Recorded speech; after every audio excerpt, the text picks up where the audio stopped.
వద్నా వద్నా ఏంటన్నా ఇక్కడ ఉన్నావా?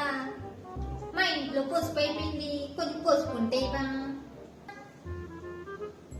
పుష్ప, మా ఇంట్లో పసుపు వాడి వారం రోజులైందన్నా. మా ఇంట్లో పసుపు అసలు వాడనే వాడట్లేదు, కూరలో కూడా పసుపు వేయట్లేదన్నా. రే నేనే బెటర్ రా, కాస్త వెనక ముందు ఆలోచిస్తున్నాను. ఏం క్యారెక్టరా బాబు నీది. సర్లే వద్దా, వెళ్ళొస్తాను. వెళ్ళొద్దా. దీని ఆస్తిరేమని అడిగేశానా? చిట్టుకుడంత పసుపే కదా అడిగింది. ముచ్చమోహంది. ఇల్లొస్తా అంటే ఎల్లు అంట. దీని కొంపకి ఎవడొస్తాడు? దీని కొంపకి ఎవడొస్తాడు?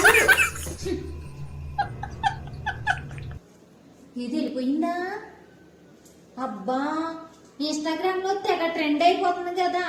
కింద ఫోన్ పెట్టి దానిపైన గ్లాస్ పెట్టి దాంట్లో నీళ్లు పోసి పసుపు వేసి టింగ్ టింగ్ అంత మ్యూజిక్ వచ్చి ఆహా తెగ ట్రెండ్ అయిపోతుంది. అదే ఫేమస్ అయిపోదామని పసుపు కోసం నా దగ్గరకు వచ్చింది. నాకు గన్నెత్తారా? ఎందుకు కాల్ చేసి అన్నమని జైలుకి వెళ్ళిపోతా. నాకు గన్నెత్తారా? మార్కెట్లో ఎక్కడ దొరకట్లేదు పసుపు, రేట్లు బాగా పెరిగిపోయినాయి. ఫేమస్ అయిపోదాం అనుకుంటుంది. నేను ఎందుకు ఊరుకుంటా, నేనే ఫేమస్ అవుతా. వెయిట్ నేనెంత ఎదవనో నాకే తెలియదు. మాకు తెలుసులేరా.